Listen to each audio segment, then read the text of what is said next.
Johann Vermeer. Remember him? Yeah. The girl with the pearl earring. Yep. They made that shitty movie about him. It probably netted a great-grandniece or something a small fortune for the rights. That's a bad example. Vermeer was commissioned by the court. He probably only painted 80 paintings his entire life. That is bullshit, all right? He had to paint more than that. Just to get by. He had a wife, he had a boatload of kids. There's absolutely no way that he only painted 80 paintings. We just don't know about the rest. They're probably sitting in some study somewhere in some guy's house in Amsterdam. I'm just saying, he and I are one and the same. Oh, yeah. Exactly the same. Except for the wife and the kids and the Dutch thing. You're missing my point. My point is, he had to get things done, right? He had to take care of business. So, he was a painter. So he painted. Uh-huh. That was his job. What'd you Yeah. do? What was your point? I had a cavity that cost $500 last month. Root canal. Just so happens that I sold a 9x12 painting of a dog I saw on the street that netted the exact same amount. So some guy walks in and he sees the painting and he says, "Oh, it reminds me of a dog I had as a kid." Great. Sure, whatever. You know what it reminds me of? I don't have a toothache anymore. That's my point. I just love this sense of light in this piece. Funny story about this one. I painted it in the park across the street, right? And as I was painting it, this little dog just comes running right by, almost knocks the easel over. Was that why you have these erratic brushstrokes right here? Because you were laughing? I was thinking about the fragility of nature. Here we are, living each day as though we'll have another one just like it. And the next thing you know, another season has come and gone. It's as though the wind, the time are just pushing the petals to another part of the park. Maybe they're getting ready to wilt. As funny as the situation was, I really felt sad the moment I realized a beautiful plant like this was about to die. That's amazing.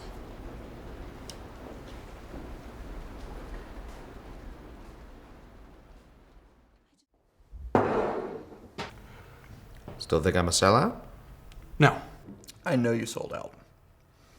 I'm just wondering what your point is. What do you mean what my point is? I mean, you talk about your toothache and your bills, your insurance. Why not just get a fucking 9-to-5 that covers all that? If I wanted to work 80 hours a week and die of a heart attack before I'm 55, then absolutely I would jump on that bandwagon. But until then, what did you do yesterday? What time did you get up? I don't know. I had a workshop in Midtown, so 7:30. I got up at noon. Because the night before, I'd gotten so drunk that I decided to watch 3 movies before I went to bed on a Monday. Wealth is about the freedom you can afford. What we do, it affords us the freedom that we want. We just don't have to go through all the bullshit that the lawyers and the doctors do, all right? So really, we're just arguing about your complacency. No, you were missing my point, man. All right? Why? Why should I give a fuck about what kind of emotional investment goes into the work when the only people who are buying it because they want something that goes with their 6-piece rooms-to-go bedroom set? Oh, come the fuck on. If people just wanted some pretty painting that would tie the colors of the room together, they'd buy a fucking Thomas Kincaid lithograph or some Whatever. shit. Look, so I tell them a little story, all right?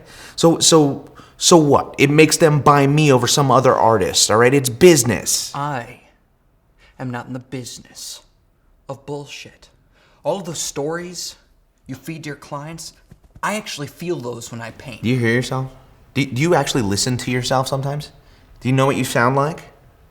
That's bullshit, all right? You don't have to fucking live that way. Why not just tell them, hey, listen, I painted this because I think you'll buy it because the colors are really pretty and because, I'm a pricier version of Hallmark and a lot more pretentious. Why not just say that? You think they won't buy your fucking painting? Because they need the story, all right? They need to know there's something behind the painting. It locks them in. That's what I'm fucking saying, you inconsiderate fuck. Jesus Christ. People need a fucking story to tie themselves to these paintings there. They can't just look at something and say, oh my God, that's pretty. They can't tie themselves to it unless they know what's behind it. If there's real feeling, real emotion behind it, there's probably a better chance they're gonna tie themselves to it. That is what art is about. That is what makes art ring to people.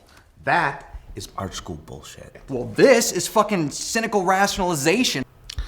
Ed, if you weren't so hung up on this emotional bullshit, you might actually sell some fucking paintings.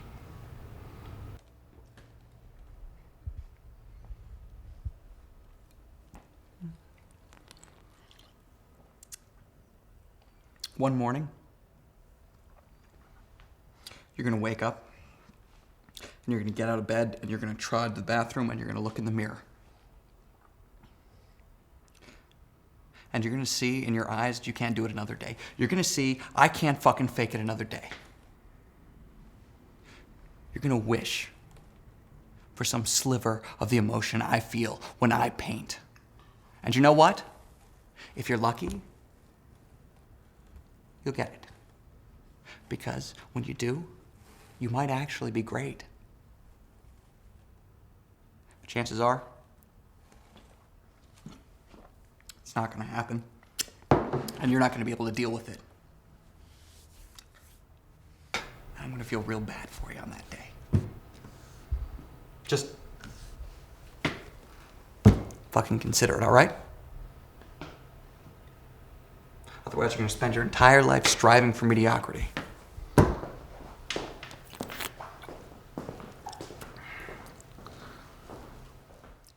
Look how happy it is. First impression. Yellow. Vibrant. Oh, it's gorgeous. Tell me all about it.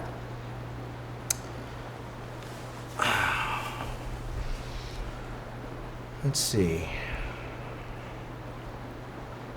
Well, Maria, you know those painters out there that paint more from a craftsmanship angle, more from a technique kind of approach. They don't choose colors based on what they feel, but they choose them more on the aesthetic, what they know their viewers will want to see. yes. There's a certain kind of painter out there who is primarily interested in the final product, the saleable product. Saleable product?